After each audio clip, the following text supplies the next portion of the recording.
मित्रांनो, तुमचं पुन्हा एकदा GB स्टोरी टेलर या यूट्यूब चॅनलवर स्वागत आहे। आजच्या आपल्या गोष्टीचं नाव आहे चितेवरचा नारळ। लेखक संतोष देशपांडे। पण गोष्ट सुरू करण्याआधी जर कोणी या चॅनलवर पहिल्यांदाच आलेले असाल तर त्यांनी ह्या चॅनलला सबस्क्राइब करायला विसरू नका। चला तर मग अजिबात वेळ न घालवता गोष्टीला सुरुवात करूया।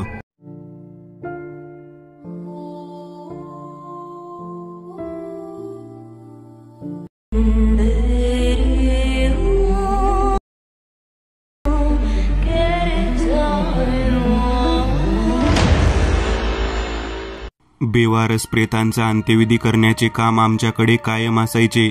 नगरपालिकेमध्ये काम करत असताना पोस्टमॉर्टम विभागामधून फोन यायचा। आम्ही अंत्यविधीच्या वेळेला दारू वगैरे पिऊनच जायचो, कारण बेवारस प्रेत जे होतं ते कायम सडलेलं किंवा घाण झालेलं असायचं।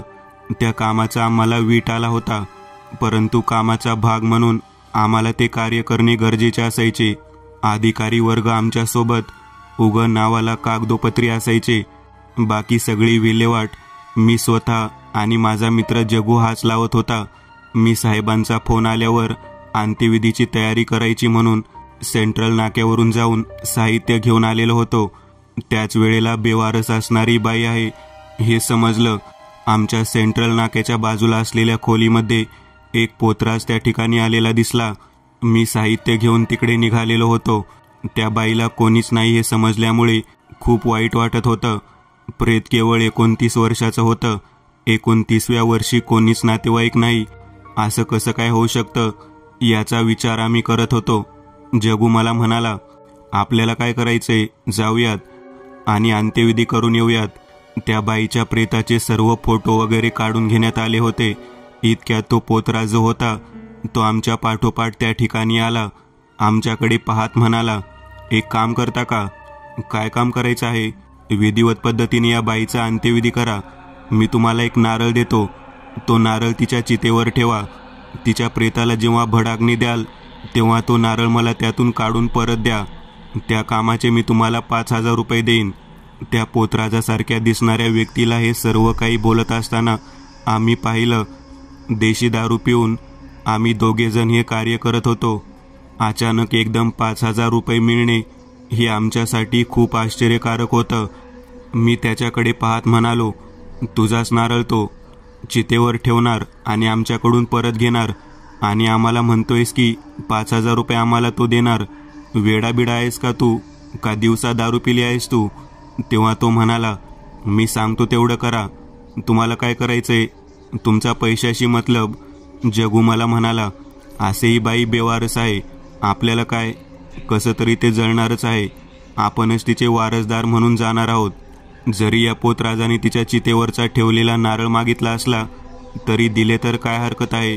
ना नारळ आपल्याला आणायचा आहे, ना चिता आपल्याला स्वतःच्या पैशातून रचायची आहे। जगूचं बोलणं ऐकल्यानंतर मी तयार झालो। आम्ही दोघेजण रात्रीच्या वेळी त्या ठिकाणी पोहोचलो। त्या व्यक्तीने नारळ आणून दिला। त्या नारळाला काहीतरी टोचवलेलं होतं। ते पाहिल्यानंतर जगू मला म्हणाला, मनोहर, या व्यक्तीकडे पाहिल्यानंतर मला वाटतं की हा व्यक्ती तांत्रिक वगैरे असावा। चितेवरचा नारळ त्याला घेऊन काय करायचं आहे? तेव्हा मी त्याला म्हणालो, कोण का असना, आपल्याला काय देणं घेणं, 5000 रुपये मिळणार आहेत ना? तूच म्हणाला, बेवारस बाई जळणार आहे, तिच्या जळण्यातून जर आपल्याला 5000 मिळणार असतील तर वाईट गोष्ट कोणतीच नाही ना? आम्ही त्या बाईच्या प्रेताकडे पाहत होतो। जगू मला म्हणाला, अरे मनोहर, किती सुंदर बाई आहे रे ही, एवढी नक्षीकांत सुंदर बाई, आणि हिला कोणी वारसदार नाही, हे कसं काय शक्य आहे? तेव्हा आम्ही कागदपत्र चाळली।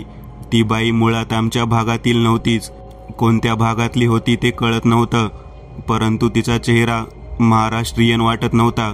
आता मात्र आम्ही तिची चिता रचली, तिचं प्रेत त्यावर ठेवलं, तिच्या छातीवर नारळ ठेवला। त्या व्यक्तीने जे सांगितलं होतं त्या पद्धतीने भडाग्नी देण्याच्या अगोदर गोल फेऱ्या मारून पुन्हा चितेला आग लावली। चितेला आग लावल्यानंतर त्यातला नारळ अलगद काढून जगूने त्या व्यक्तीच्या हातात दिला। तो व्यक्ती खूप आनंदित होऊन तिथून निघून गेला। मी जगूला म्हणालो, काही लोकांना कशामध्ये सुद्धा आनंद मिळतो, चितेवरचा नारळ प्राप्त केल्यावर त्या पोतराजाला आनंद होण्यासारखं काय होतं बरं? तेव्हा जगू म्हणाला, काही तांत्रिक मांत्रिक लोक असतात, ते अशा पद्धतीच्या गोष्टीचा उपयोग करतात. आपल्याला काही त्रास नाही ना? चल जाऊ आपण. आम्ही 11:30च्या सुमारास घराकडे निघालो. शासकीय कॉलनीमध्येच आम्ही शेवटच्या मागच्या लाईनमध्ये दोघे जण जवळ राहायला होतो. 11:15 वाजता आम्ही त्या ठिकाणी पोहोचलो. आंघोळ वगैरे केली. माझी बायको चंदा माझ्याकडे पाहत म्हणाली, जरा कमी दारू पीत जावा, आंघोळ केली तरी सुद्धा तोंडाला वास येत आहे. तेव्हा मी चंद्राला म्हणालो, आम्ही जे काम करतो ते किती घाणेरडं आहे माहीत आहे ना? कधी प्रेस सडलेलं असतं, त्याचा वास येत असतो, कधी घाणेरड्या पद्धतीने जखमा दिसत असतात. हे सर्व काही नशेमध्ये पाहणं आम्हाला काही वाटत नाही, परंतु जर दारू पिली नाही तर जिवंत राहणार नाही आणि जेवणसुद्धा जाणार नाही. बायको म्हणाली, बरं बरं ठीक आहे. माझ्या बाथरूमच्या बाजूला लागून पलीकडेच जगू आंघोळ करत होता. जगूची बायको म्हणाली, अहो आंघोळ झाली तुमची, बाथरूममधून जाताना पायाला काय लागले? सगळ्या घरात ठसे उमटले आहेत. कुठे काय लागलं आहे? तेव्हा लाल रंगाचे कुंकू ओल्या स्वरूपामध्ये बाथरूमपासून ते जगू ज्या खोलीत कपडे बदलत होता तिथपर्यंत गेले होते. त्याने आमच्या बाजूला असलेल्या भिंतीवरती त्याचा पाय 2-3 वेळा घातला आणि ते लाल रंग काढण्याचा प्रयत्न केला. मग त्याच्या बायकोलाही बोलावलं. ऐकल्यानंतर माझी बायको चंदा म्हणाली, अगं मीना काय झालं ग? तेव्हा ती म्हणाली, अगं बघ ना, हे आता अंत्यविधी करून आलेले आहेत. आंघोळ केली आणि घरात परत आल्यानंतर ओल्या पायांनी येत असताना सगळे पाय लाल रंगाचे दिसत आहेत. ते ठसे उमटले आहेत बघ सगळीकडे कुंकवाचे. हे ऐकल्यानंतर मी हादरलो. मी माझ्या पायाकडे पाहू लागलो. मी जिथे आंघोळ केली होती तिथे पाहू लागलो. माझ्या बाबतीत असं काहीच नव्हतं. मी घाबरून पलीकडे गेलो. जगू चांगलाच घाबरलेला होता. मला त्या ठिकाणी जरा वेगळंच काहीतरी दिसत होतं. आंघोळीच्या ठिकाणापासून आतमध्ये जिथपर्यंत जगू आला होता तेथे लाल रंगाचे ठसे दिसत होते, परंतु पायाला चिकटलेला जो पदार्थ होता तो कुंकू नव्हता, वेगळंच काहीतरी होतं. मी त्याच्या जवळ गेलो तेव्हा तो चिकट पदार्थ नसून रक्त होतं. जगूची बायको मीना वहिनी मोठ्याने ओरडत म्हणाली, अहो भाऊजी, हे काय चित्रविचित्र दिसत आहे? जगू माझ्याकडे पाहत म्हणाला, थांब थांब, मी पाय धुवून येतो. बाथरूममध्ये जगू गेला आणि त्याने स्वच्छ पाय धुतले आणि पुन्हा बाथरूमपासून त्या ठिकाणापर्यंत आला तर पुन्हा एकदा त्या पद्धतीचे ठसे उमटलेले दिसले. मी जगूला पाय वर करायला सांगितला तेव्हा जगूच्या पायावरती रक्ताळलेला लाल रंग लागलेला होता. हा काय प्रकार आहे काहीच कळत नव्हतं. जगू मला म्हणाला, काहीतरी विचित्र गोष्ट घडली रे बाबा. आपण पैशाच्या हव्यासी वृत्तीपायी काहीतरी वेगळं केलं आहे. तेव्हा माझी बायको म्हणाली, काय केलं तुम्ही दोघांनी नेमकं? तेव्हा मी तिला सांगू लागलो, अगं एक पोतरा झाला होता. आज ज्या बाईला धन केलं ती बाई 29 वर्षांची होती. त्या बाईच्या छातीवरती आम्ही त्या पोतराजाने दिलेला नारळ ठेवला आणि तो नारळ त्या बाईला भडाग्नी दिल्यानंतर काढून त्या पोतराजाच्या हातात दिला. तेव्हा जगूची बायको माझ्याकडे पाहत म्हणाली, अहो भाऊजी, अक्कल आहे का तुम्हाला? तुम्ही दोघे मूर्खासारखे वागत आहात. मेलेल्या बाईच्या छातीवरती ठेवलेला नारळ, ते पण चिता पेटल्यानंतर परत द्यायची काय गरज होती? तो तांत्रिक होता, तांत्रिक. त्याने तो नारळ प्राप्त करून घेतला. नेमकं नारळ कोणी दिला? तेव्हा मी वहिनीला म्हणालो, तुमच्या नवऱ्याने म्हणजे जगूनेच दिला. त्या बाईने डोक्याला हात मारून घेतला. ती म्हणाली, काय गरज होती का हो? तेव्हा जगू म्हणाला, काय झालं त्यात आता? तेव्हा मीना म्हणाली, ती बाई मागे लागली तुमच्या. काही काय बोलता वहिनी? पायाला लागलेल्या रक्ताला तुम्ही जळलेल्या बाईचा संबंध कसा काय जोडता? तेव्हा वहिनी म्हणाली, माझा काका भगत आहे, भगत. त्याला विचारा म्हणजे कळेल. रात्रीचे 12 वाजले आहेत. स्मशानातून आलेला आहात. आजूबाजूला कुठेही कुंकू वगैरे काहीच नाही. तुम्ही आंघोळ केल्यानंतर तुमचे पाय स्वच्छ व्हायला पाहिजे, तर उलट रक्त लागून पाय ओले झालेले आहेत. माझी बायको मीना वहिनीकडे पाहत म्हणाली, अगं मीने, तुझ्या त्या काकाला फोन कर, काय झालं ते बघ, नाहीतर वेगळंच काहीतरी नशिबात यायचं. आता रात्री 12 वाजता काकाला कसा फोन करणार? तेव्हा जगू म्हणाला, लाव लाव फोन लाव. वहिनीने काकाला फोन लावला. काकाला फोन लावल्यानंतर बऱ्याच वेळाने काकांनी फोन उचलला.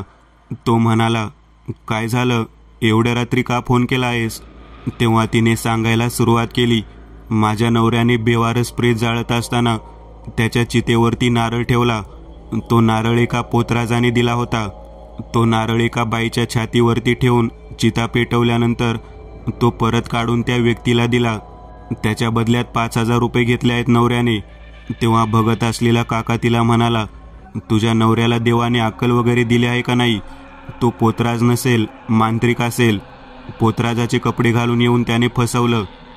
5,000 रुपये देऊन तो गेला खरं, परंतु त्याने जे काही केलं ते सगळं काही तुझ्या नवऱ्यासाठी खूप घातक आहे. तेव्हा वहिनी म्हणाली, माझा नवरा एकटा नव्हता, त्यांच्यासोबत त्यांचे मित्रसुद्धा होते. मनोहर भाऊजींनी सुद्धा त्यांना साथ दिली आहे. तेव्हा भगत म्हणाला, नेमकं काय घडत आहे? तेव्हा वहिनीने सांगितले, अहो काका, आंघोळ केल्यानंतर पायाला चिकट द्रव दिसत आहे. तो लाल रंगाचा द्रव आहे आणि रक्त आहे असं वाटतं. किती जरी पाय धुतले तरी फरशीवरती ते उमटत आहे. तेव्हा काका म्हणाला, बापरे, हे खूपच भयानक पद्धतीचं आहे. पोरी, तू तुझी काळजी घे. काका असं बोलला आणि पुढे म्हणाला, तुझ्या नवऱ्याला घेऊन तू आत्ताच्या आत्ता घरातून बाहेर पड. लगेचच माझ्या घरी ये. तेव्हा जगू आणि त्याची बायको मीना दोघेही जण काकाकडे जाण्यासाठी निघालेले होते. माझी बायको त्यांना म्हणाली, एवढ्या रात्री जाऊ नका, 12 वाजून गेले आहेत. जे काही घडत आहे ते सगळं विचित्र घडत आहे. तेव्हा मीना म्हणाली, ताई तसं नाही ग, जे काही घडत आहे ते विचित्रच घडत आहे. म्हणूनच आम्ही तिकडे चाललो आहे. रात्रीतून जर काय झालं तर काय करायचं? मी त्या दोघांना म्हणालो, तुम्ही दोघेजण एकटे जाऊ नका, मी आणि माझी बायको सुद्धा तुमच्या सोबत येतो. आम्ही आमची गाडी काढली आणि बाहेर पडलो. सगळेजण मिळून निघालेलो होतो. काही वेळ गेल्यानंतर काकाच्या गावाच्या वेशीच्या बाहेरच गाडी बंद पडली. मी वहिनीला आणि जगूला म्हणालो, जावा जावा दोघेजण, येथे थांबू नका, काकाच्या आश्रयाला जावा, आम्ही पाठीमागून येतो. तेव्हा जगू म्हणाला, गाडी सकाळी इथून घेऊन जाऊ, तू सुद्धा आमच्या सोबत चल. माझी बायको म्हणाली, चालते, पण चालत जाऊया. आम्ही पुढे 4 जण निघालेलो होतो. साधारण 1:30 वाजून गेलेला होता. वेशीच्या आतमध्ये डाव्या आणि उजव्या बाजूला 2 समाध्या होत्या. त्या दोन्ही समाधीवरती कोणीतरी बसला आहे असं दिसत होतं. मी जगूला म्हणालो, अरे तुझी सासरवाडी असली कसली, रात्री लोक इथे संडासला बसतात. तेव्हा जगूने तिकडे बघितलं. तेव्हा एक व्यक्ती मांडी घालून बसलेला दिसला. तो म्हणाला, अरे तो व्यक्ती संडासला नाही, मांडी घालून बसलेला आहे. आता मात्र मला नेमकं काही समजेना. मी त्याच्याकडे पाहत म्हणालो, हो, लाला भगत यांचे घर कोणीकडे हो? तेव्हा तो काहीच बोलत नव्हता. मीना वहिनी म्हणाली, अहो मला माहीत आहे ना काकांचे घर, तुम्ही उगाच त्यांना कशाला विचारता? तेव्हा तो बसलेला व्यक्ती म्हणाला, स्मशानाच्या बाजूला घर आहे त्यांचं, जावा तिकडे. त्या व्यक्तीचं बोलणं ऐकल्यानंतर आम्ही चांगलेच घाबरलो. वहिनी म्हणाली, अहो स्मशानाच्या बाजूला माझा काका राहायला नाही, महादेवाच्या मंदिराच्या शेजारी आहे. त्या व्यक्तीने जे उत्तर दिलं होतं ते विचित्र पद्धतीचं होतं. आता आम्ही पुढे चाललो होतो. तेव्हा तो व्यक्ती त्या कठड्यावरून उठला आणि आमच्या पाठोपाठ येऊ लागला. त्याने मला आणि माझ्या बायकोला जागेवर थांबवलं. तो म्हणाला, एवढ्या रात्री कुठे चालला आहात? थांबा इथं.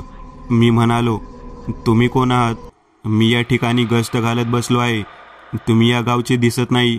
मला नेमकं कळना की तुम्ही इकडे कशाला आला आहात. तेव्हा जगू आणि त्याची बायको काही बोलणार इतक्या डाव्या बाजूला जी समाधी होती त्यावरचा व्यक्ती चालत चालत जाऊन जगू समोर उभारला. त्याने जगू ज्या जागेवरनं चालत आलेला होता त्या जागेवरती मागे वळून पाहायला सांगितले. जगूच्या पायाचे ठसे लाल रंगामध्ये चमकत होते. रात्रीच्या अंधारात तो लाल रंग चमकून दिसत होता. तो व्यक्ती म्हणाला, चितेवरचा नारळ दिलास ना तू? तेव्हा जगू म्हणाला, तुला कसं काय माहिती? तेव्हा तो म्हणाला, तुझीच वाट पाहत बसलो आहे इथं, चल माझ्यासोबत, चल. जगूला फक्त त्याने चल म्हणून सांगितलं आणि जगू त्याच्या पाठोपाठ चालत निघाला. मी त्या व्यक्तीला बोलत होतो. तो व्यक्ती मला बोलण्यात अडकवून ठेवत होता. माझी बायको त्याला म्हणत होती, भाऊजी निघाले तिकडे मागं मागं चालले. जगूच्या पाठोपाठ मीना सुद्धा चाललेली होती. ते दोघेजण पुढे निघाले होते. आम्ही दोघेही जण घाबरलो.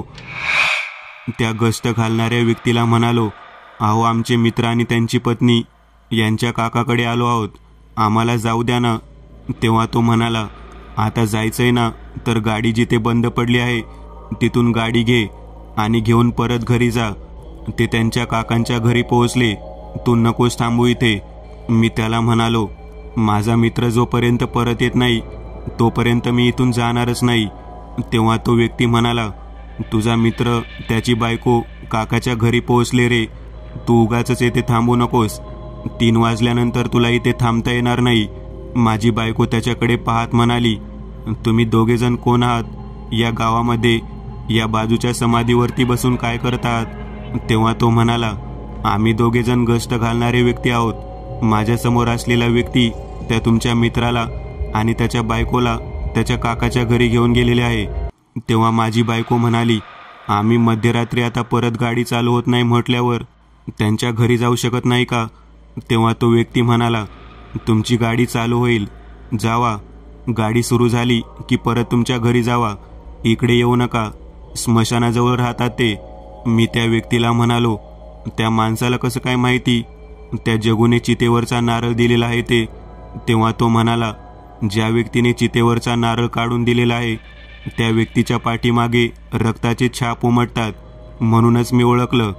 तेव्हा माझी बायको म्हणाली, बापरे, असं कुठं असतं का? तेव्हा तो व्यक्ती म्हणाला, अहो आता तरी सुरुवात झाली आहे, पुढे बघा काय होतं ते. त्याचं हे बोलणं ऐकल्यानंतर मी म्हणालो, पुढे काय होतं ते म्हणजे? तेव्हा तो म्हणाला, घरी जावा म्हणजे कळेल. तेव्हा मी त्याला परत एकदा म्हणालो, तू आम्हाला असं मधून हाकलून देऊ शकत नाहीस. तू जरी गावामध्ये गस्त घालणारा कर्मचारी असला तरी आम्हाला या गावामध्ये यायचा अधिकार आहे. माझ्या मित्राची सासूरवाडी आहे, आम्ही त्या ठिकाणी जाणारच. तेव्हा तो म्हणाला, बघा मी तुम्हाला बजावून सांगत आहे तिकडे जाऊ नका म्हणून, तरीसुद्धा तुम्ही जाण्याचा आग्रह धरत आहात. तेव्हा माझी बायको म्हणाली, मी माझ्या मैत्रिणीला आणि तिच्या नवऱ्याला एकटे सोडून जाणार नाही. आम्ही तिकडे जाणार आहोत म्हणजे जाणार आहोत. तेव्हा तो म्हणाला, तुम्हाला मी सांगत आहे ना, 3 वाजेपर्यंत इथे थांबू नका, घरी निघून जावा. तुमच्या जीवाला धोका संभवू शकतो बरं का. मी म्हणालो, नेमकं काय आहे ते? तेव्हा तो म्हणाला, या मागच्या बाजूला रानडुकरांचं टोळकं आहे. पहाटे 3च्या वेळेला ते मोकळं होतं आणि इथून जोरात पळत जातं. तुम्हाला जर थांबायचं असेल तर थांबा. मी निघालो. आम्ही दोघे जण घाबरलो आणि तिथून आमच्या गाडीजवळ आलो. मी गाडी सुरू केली तर गाडी लगेच सुरू झाली. मी परत घराकडे जाण्यासाठी निघालो. माझी बायको म्हणाली, काहीतरी वेगळा प्रकार नक्कीच आहे बघा. जगू भाऊजी आणि मीना वहिनी या दोघांना ज्या व्यक्तीने तिकडे नेले तो व्यक्ती जरा विचित्र वाटला. ज्या व्यक्तीने तिकडे नेले तो व्यक्ती जरा विचित्र वाटला. मी घराकडे येऊन पोहोचलो. मी जगूला फोन लावत होतो परंतु त्याचा फोन लागत नव्हता. बरोबर 2:45च्या सुमारास बाजूच्या खोलीमध्ये कुजबूज ऐकू येऊ लागली. मी म्हणू लागलो, जगू तर त्याच्या सासूरवाडीला गेला आहे, वहिनी पण घरी नाही. मग आवाज कोणाचा येतोय? माझी बायको आणि मी पलीकडे गेलो आणि पाहू लागलो तर दार आतमधून लावलेलं होतं. बाहेर लाल रंगाचे ठसे उमटलेले होते. मी माझ्या बायकोला म्हणालो, काहीतरी वेगळा प्रकार दिसतो बघ चंदा. तेव्हा चंदा म्हणाली, नको ती गोष्ट केल्यावर हे घडणारच की. मी पुन्हा एकदा जगूला फोन लावला. जगूने फोन उचलला. मी जगूला म्हणालो, अरे परत कधी आला, काही सांगितलं नाहीस? तेव्हा जगू म्हणाला, कुठून परत आलो? तेव्हा मी म्हणालो, अरे तू नाही का आता तुझ्या सासूरवाडीला माझ्याजवळून वेशीमधून निघून गेला? तेव्हा तो म्हणाला, मी तिकडेच आहे ना, मी कुठे परत आलो आहे? तेव्हा मी त्याला म्हणालो, अरे तुझ्या घरात कोणीतरी आहे. मी असं म्हटल्यानंतर जगू म्हणाला, माझ्या घरात कोण आहे? मी तर घराला कुलूप लावलं आहे. तेव्हा मी कुलूप पाहिलं तर कुलूप नव्हतं. बाहेर लाल रंगाचे ठसे होते. मी दरवाजा उघडण्यासाठी हात पुढे केला तर दार उघडलं. आतमध्ये पाहिलं तर तो नारळ घेणारा पोतराज पद्मासनामध्ये बसला होता आणि त्याच्यासमोर अर्धवट जळालेल्या अवस्थेतलं ते प्रेत होतं. एका बाईचे प्रेत मी ओळखलं. हा तोच व्यक्ती आहे आणि ही तीच बाई आहे जिला आम्ही जाळून आलेलो होतो. मी हळूच बाहेर आलो. माझ्या पत्नीला म्हणालो, हा तोच पोतराज आहे ज्याने आम्हाला 5,000 रुपये दिले. तेव्हा माझी बायको म्हणाली, नको, त्या गोष्टीला मदत केल्यावरती वाईट घडणारच की. तो पोतराज नाही, तो तांत्रिक आहे. त्याने त्या बाईचं प्रेत या ठिकाणी आणलं आहे. कशासाठी आणलं आहे काही कळायला मार्ग नाही. मी तिला म्हणालो, मी त्याला विचारतो. तेव्हा माझी बायको म्हणाली, काही गरज नाही, गुपचूप आपल्या घरी चला. मी घराच्या दिशेने वळालो. मागच्या बाजूने मला आणि माझ्या बायकोला हाक मारलेली ऐकू येऊ लागली. एक बाई आम्हा दोघांना हाक मारत होती. मी आवाज ऐकला तेव्हा माझी बायको म्हणाली, अहो, हा तर आवाज मीना वहिनींचा आहे. मीना आली वाटतं. कसे शक्य आहे? मी आत्ताच फोन लावला होता. अहो, पण आवाज तर तिचाच आहे ना. तेवढ्यात मागच्या बाजूने जगू मला हाक मारत आहे असा आवाज ऐकू आला. आता मात्र मी चांगलाच घाबरलो.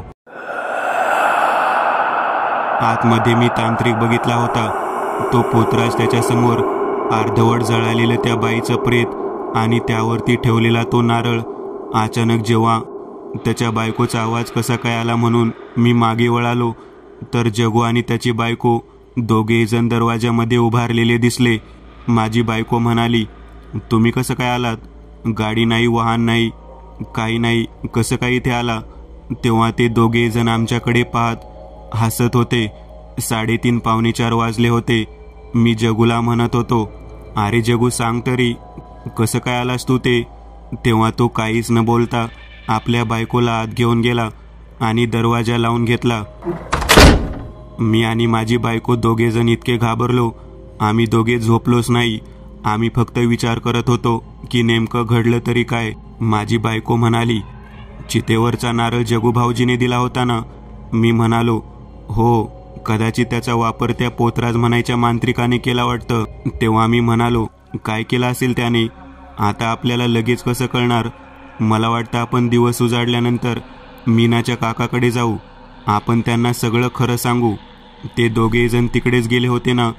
तेव्हा मी म्हणालो, हो, ते त्यांच्या गावामध्ये त्या दिवशी गेले. परंतु त्या खरंच काकाकडे गेल्या का माहीत नाही, कारण त्यांना नेणारा व्यक्ती काकांचं घर स्मशानाशेजारी आहे म्हणून सांगत होता आणि मीना वहिनी म्हणत होती की त्यांच्या काकांचं घर महादेवाच्या मंदिराशेजारी आहे.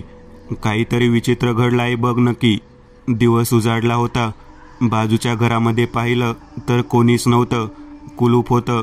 मी विचार करू लागलो, रात्री आपल्याला जो दिसलेला जगू होता तो खरंच जगू होता का? तो घराच्या आतमध्ये असलेला पोतराज होता. काहीतरी नक्की घडलं आहे.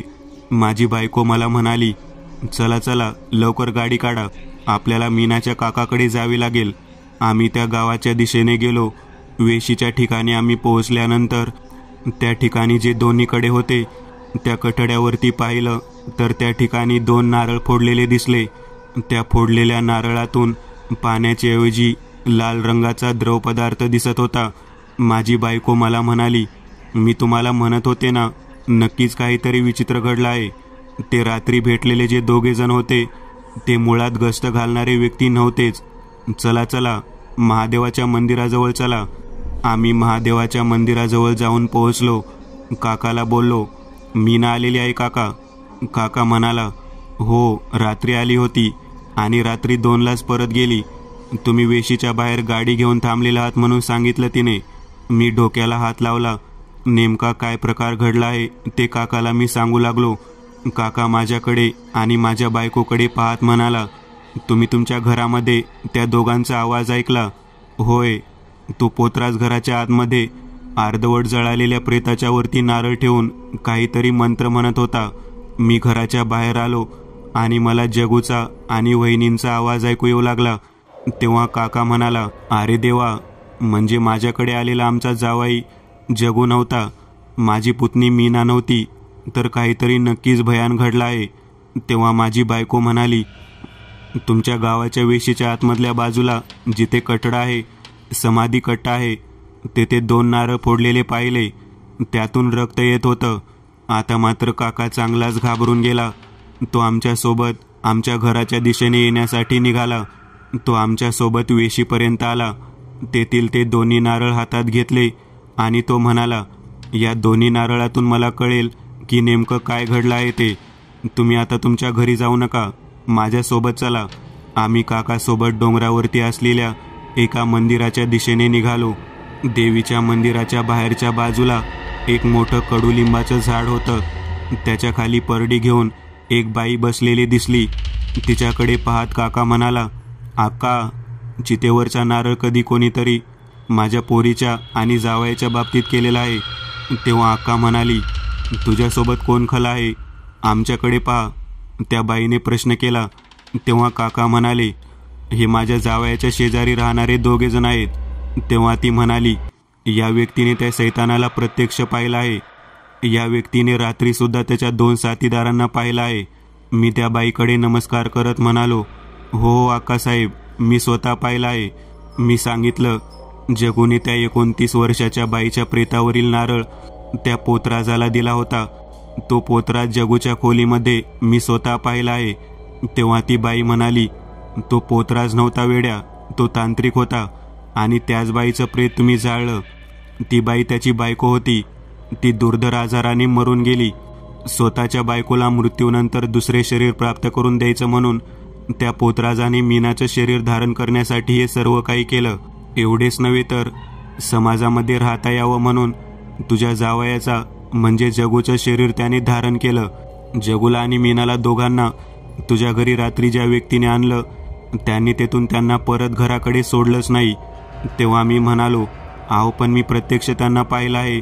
तेव्हा अक्काबाई म्हणाली, अरे लेकरा, तू प्रत्यक्ष कोणाला पाहिलंस, अगोदर कोणाला पाहिलं? तेव्हा मी म्हणालो, त्या पोतराजाला ज्याला नारळ दिला होता त्याला. त्यानंतर लगेचच कोणाला पाहिलं?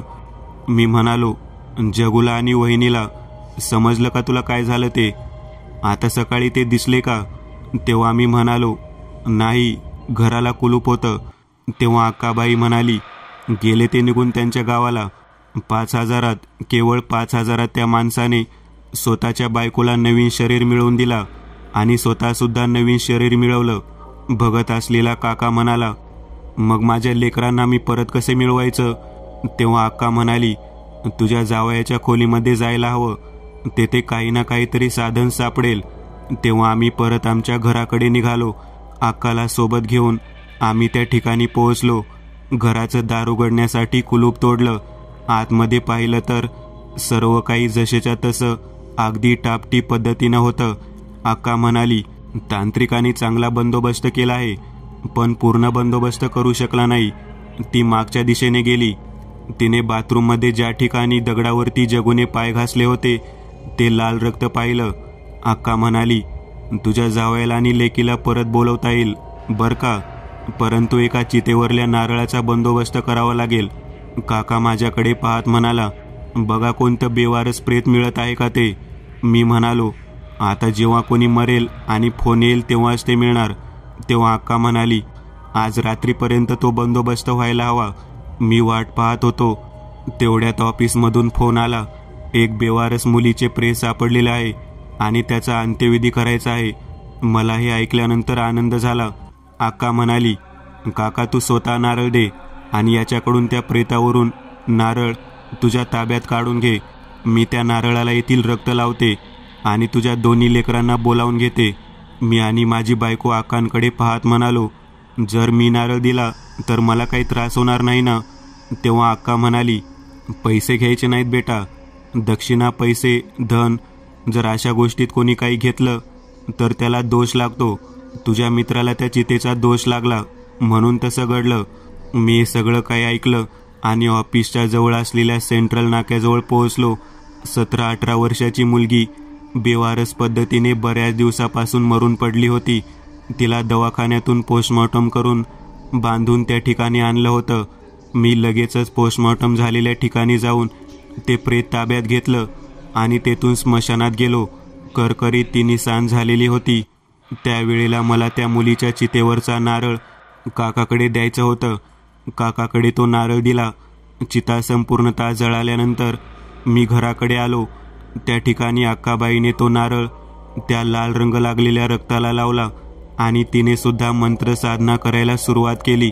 मला म्हणाली, जे 2 नारळ या भक्ताच्या वेशीच्या बाहेर तू पाहिले होते त्या कठड्याजवळ जा आणि तिथे या 2 भावल्या ठेवून पहाटे 3 पर्यंत परत ये. मी आणि काका त्या ठिकाणी गेलो.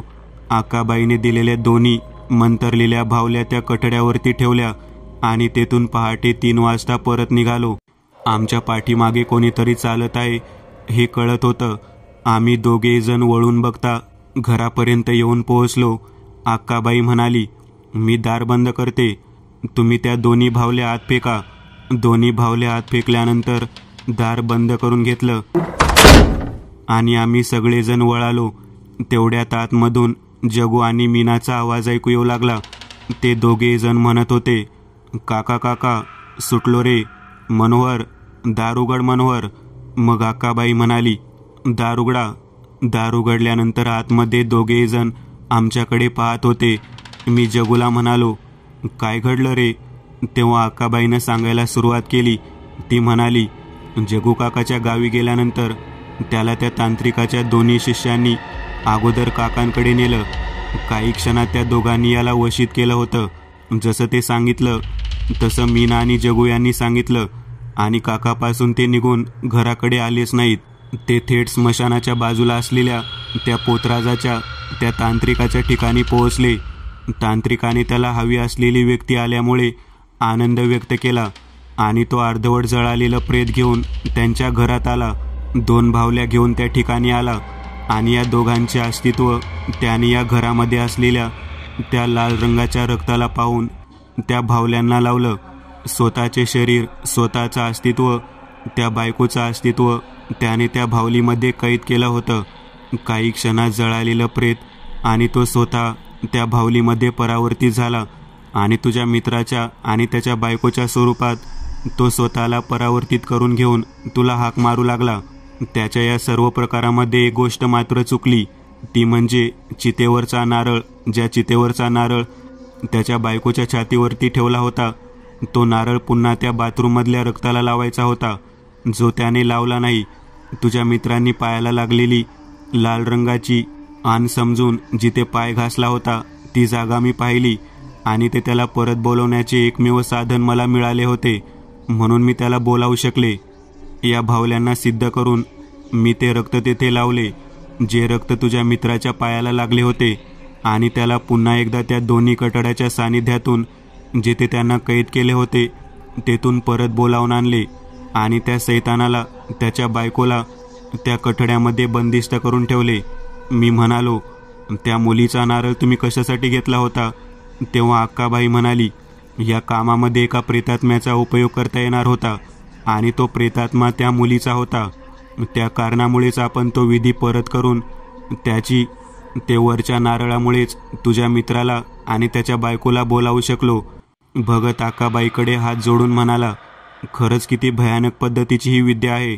चितेवरचा नारळ आपण कोणाला काही पैशासाठी देऊन बसतो, हे लोकांना कळत नाही आणि अखेर नको त्या फेऱ्यामध्ये लोक सापडतात.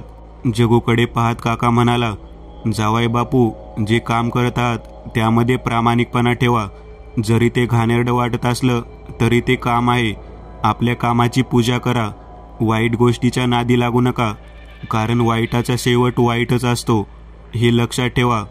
काकाचं बोलणं ऐकून माझी बायको माझ्या पाठीवर थाप मारत म्हणाली, यांना सुद्धा जरा काहीतरी उपदेश द्या. हे सुद्धा त्यामध्ये होते. तेव्हा भगत, काका, आक्काबाई, जगू आणि त्याची बायको मीना माझ्या बायकोकडे पाहत सर्वजण हसत होते. आक्काबाई म्हणाली, ज्या चितेवरून, त्या मुलीच्या चितेवरून तू नारळ आणला होतास, तो नारळ त्या चितेची राख गोळा करून झाल्यानंतर नदीमध्ये विसर्जित करून टाक. पुन्हा हा त्रास कोणाला होणार नाही. मी पुन्हा जगूसह त्या ठिकाणी गेलो आणि त्या मुलीच्या जळालेल्या चितेची राख गोळा करून त्या राखेसह तो चितेवरचा नारळ मी नदीमध्ये विसर्जित करून आलो. एक भयानक विधीला पूर्णविराम देऊन मी आणि जगू पुन्हा ही गोष्ट कधी करायची नाही असं ठरवून आलो. मित्रांनो, आज पुरतं एवढंच. तुम्हाला जर काही गोष्ट आवडली असेल तर नक्की लाईक करा. तुमच्यापैकी बरेचसे जण व्हिडिओ लाईक न करताच पळून जातात, पण हा जर व्हिडिओ तुम्ही लाईक केला तर मला जरा बरं वाटेल आणि असेच भारी भारी व्हिडिओ बनवायची माझ्यात एनर्जी येईल. त्यामुळे नक्की लाईक करा आणि अजूनही कोणी या चॅनलला सबस्क्राईब केलेलं नसाल तर लगेच सबस्क्राईब करून टाका आणि बाजूची घंटी ती मात्र दाबायला विसरू नका. देवाची घंटी आहे ती. चला तर मग पुन्हा भेटूया अशीच एक आगळी वेगळी गोष्ट घेऊन पुढच्या